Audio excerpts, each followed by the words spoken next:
Bonjour, bienvenue dans l'ivresse, mon journal de lecture où il s'agit de réfléchir à ce que je suis en train de lire. J'ai devant moi ici 6 livres qui tous sont en cours de lecture, qui sont donc ce qui m'occupe intellectuellement en ce moment.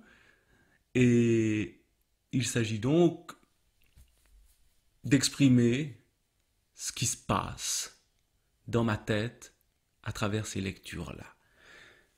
Alors quels sont ces 6 livres? Certains j'en ai déjà parlé ou j'ai parlé de leur auteur. On reviendra, comme je l'avais promis, sur Madame Bovary. On reviendra sempiternellement sur mes lectures à haute voix de Guillaume Apollinaire, de Tolkien.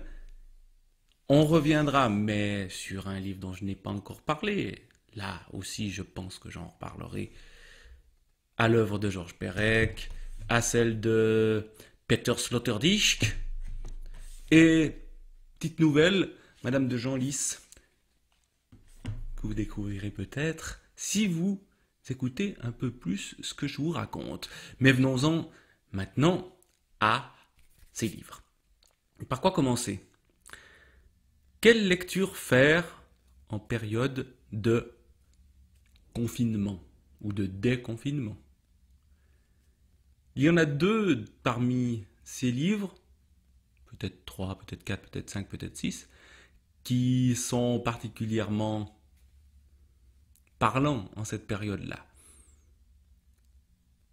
Le premier, quand même, le livre du confinement par excellence, et en même temps un livre qui fait le tour du monde et qui raconte 1000 histoires, c'est La vie mode d'emploi de Georges Perec, donc ici le 2e volume de la Pléiade, les romans, puisque La vie mode d'emploi est bel et bien intitulé Roman avec un S. C'est plusieurs romans ou c'est plusieurs romans possibles qui ont cette particularité de tous se passer dans le même immeuble au même moment.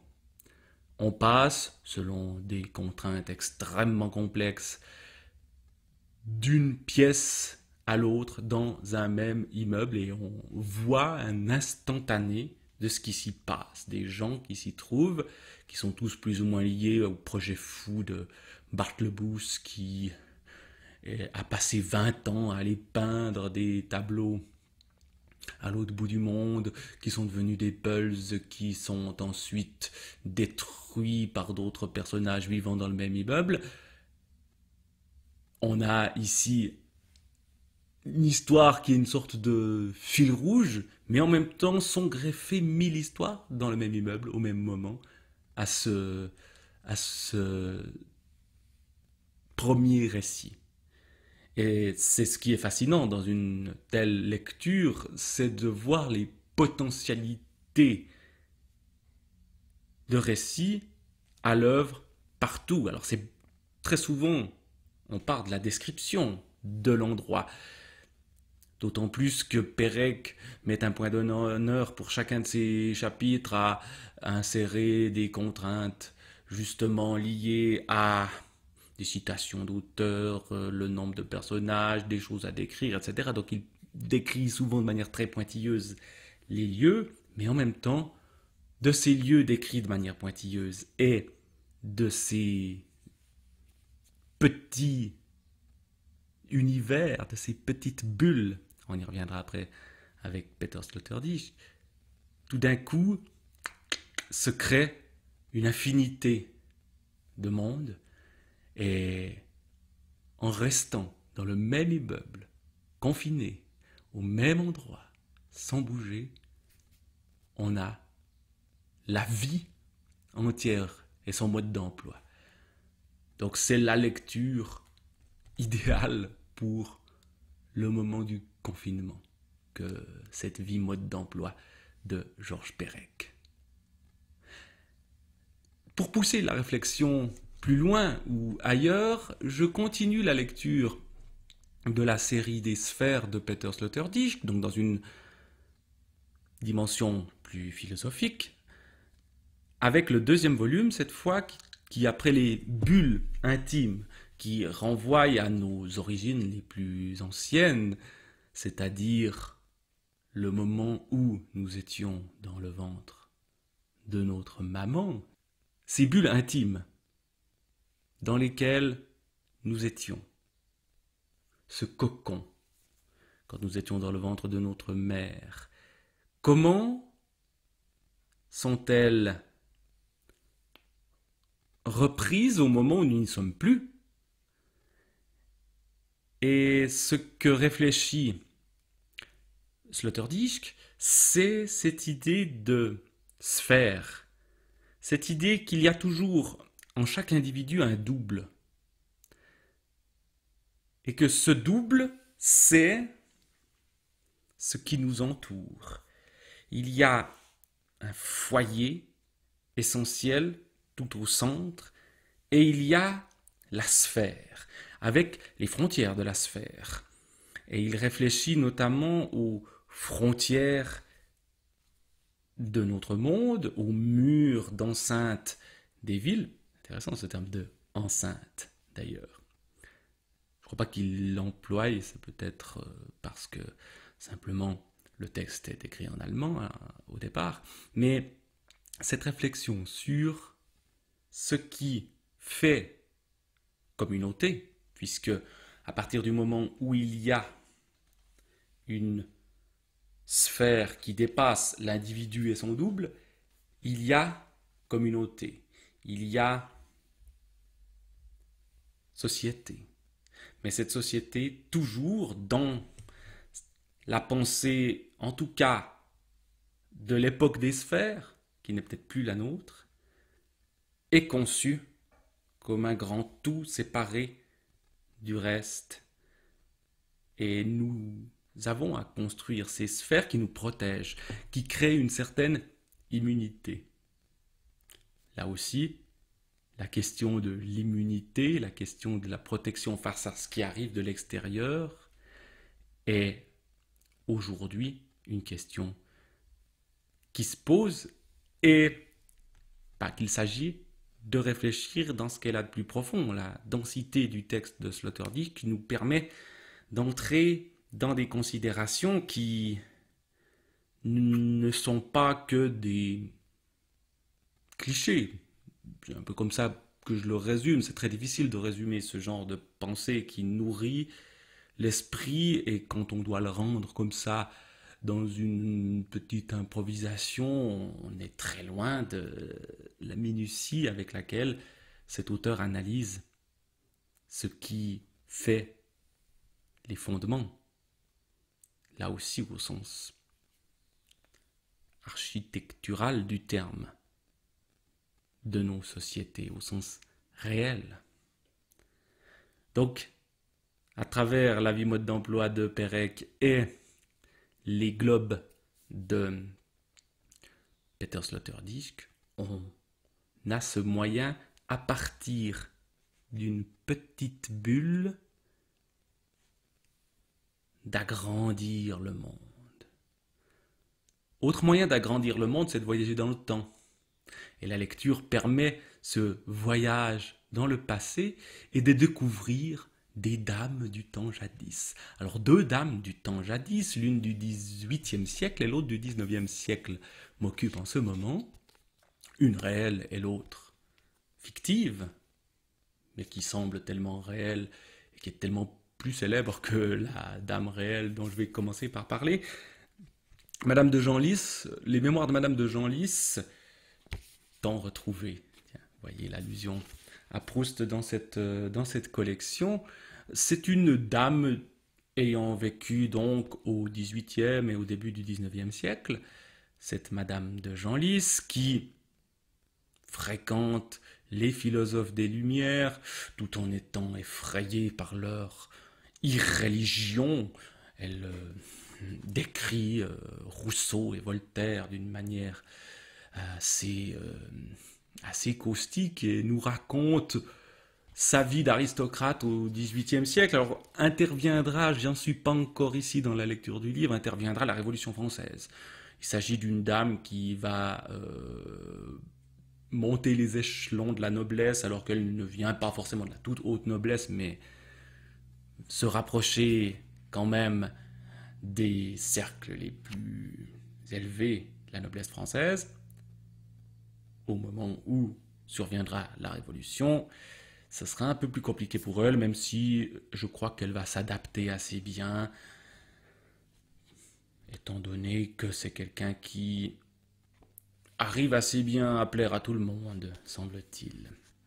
Et donc elle raconte dans ses mémoires la vie du XVIIIe siècle avec cette légèreté qu'on attache à cette époque-là, avec une nostalgie, puisqu'elle écrit ceci au XIXe siècle, dans la période de la Restauration, où elle est une dame âgée, où certes on a à nouveau des rois en France, on essaye de recréer l'ancien régime, mais c'est plus la même chose et on sent cette nostalgie d'une époque bénie pour elle.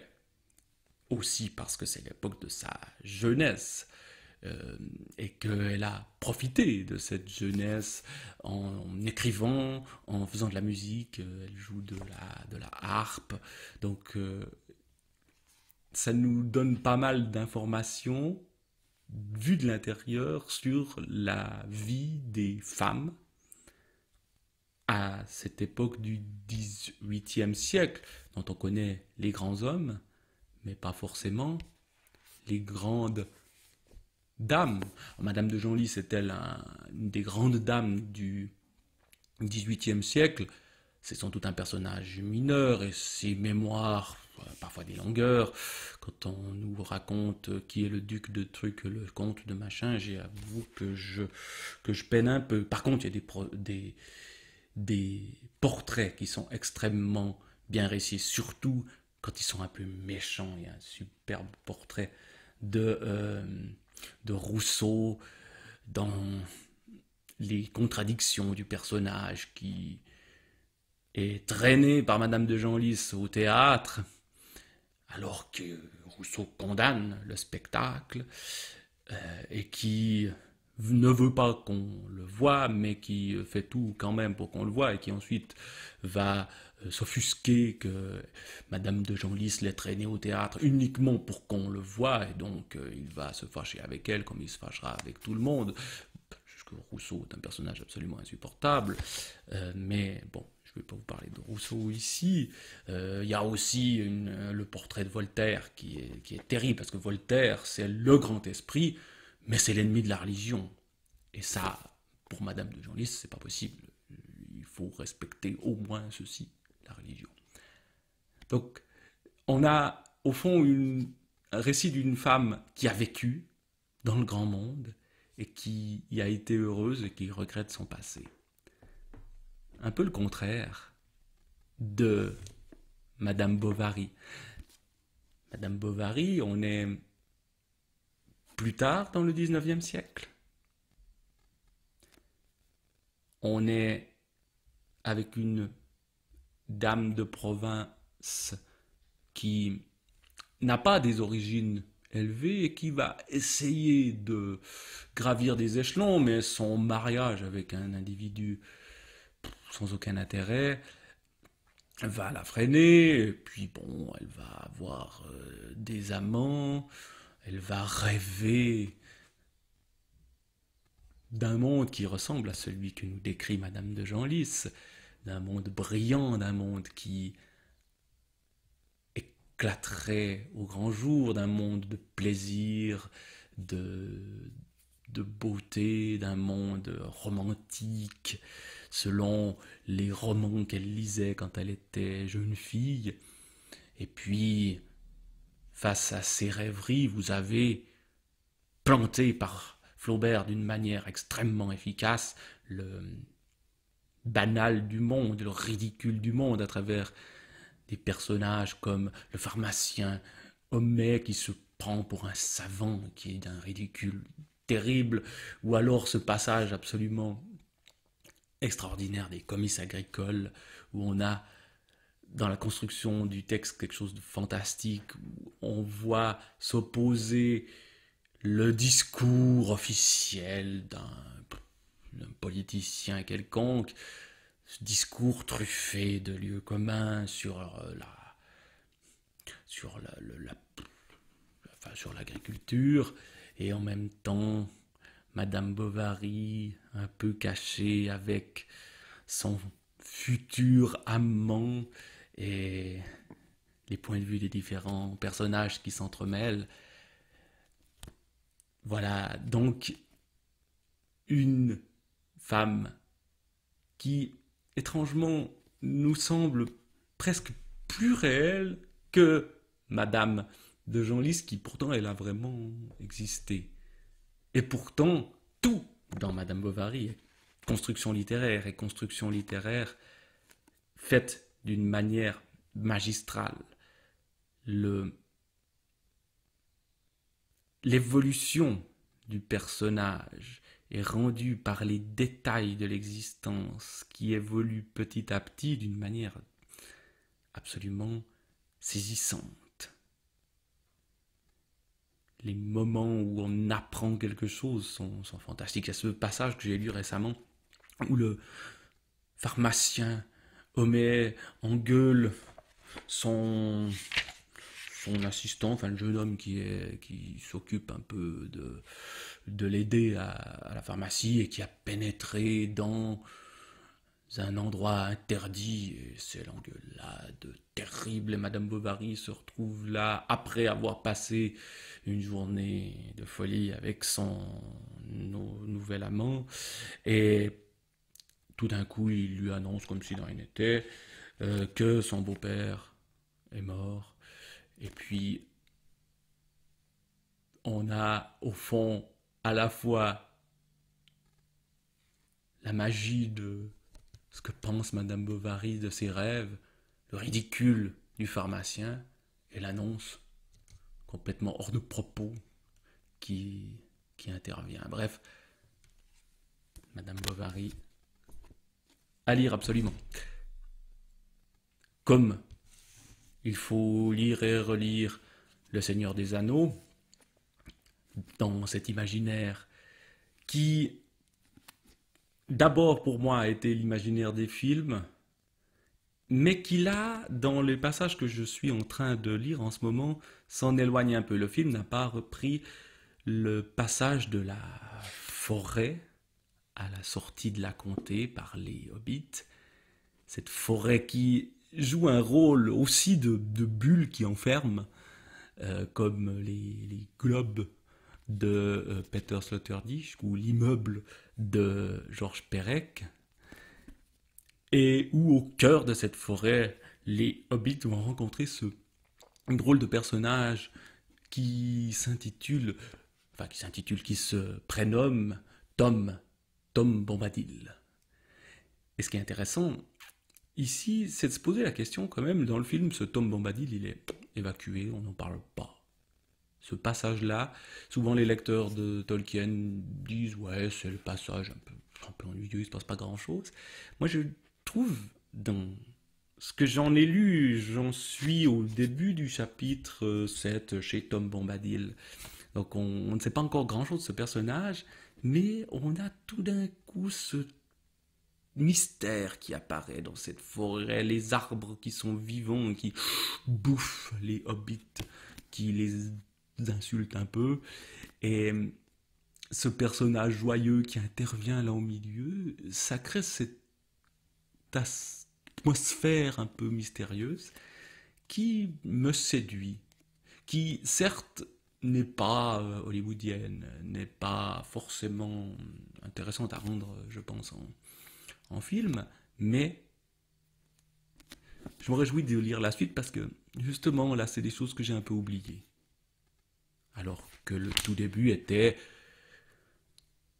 repris quasiment tel quel dans le film.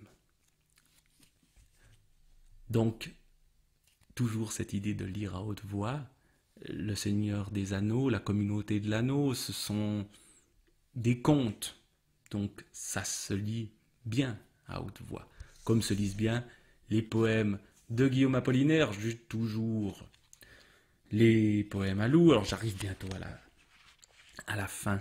J'arrive à ce moment où Guillaume Apollinaire va cesser d'écrire.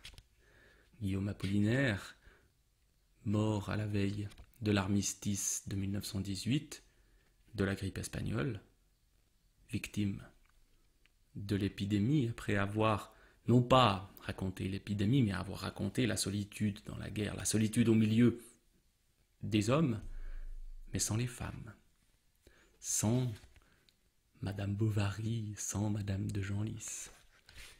Et la poésie qui, dans ces moments-là, seule peut effacer l'absence des femmes et de cette femme-là qui petit à petit devient de plus en plus abstraite.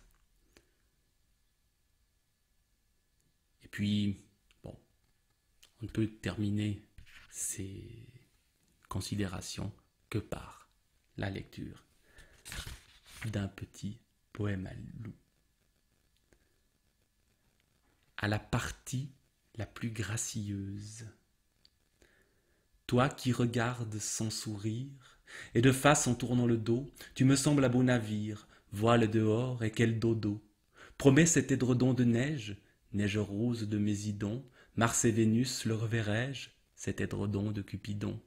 Ô gracieuse et calipige, tous les culs sont de la Saint-Jean, le tien leur fait vraiment la pige, déesse aux collines d'argent. D'argent qui serait de la crème, et des feuilles de rose aussi, aussi belle croupe je t'aime, et ta grâce est mon seul souci. On voit qu'avec le temps qui passe, certaines parties du corps prennent une importance qui est disproportionnée.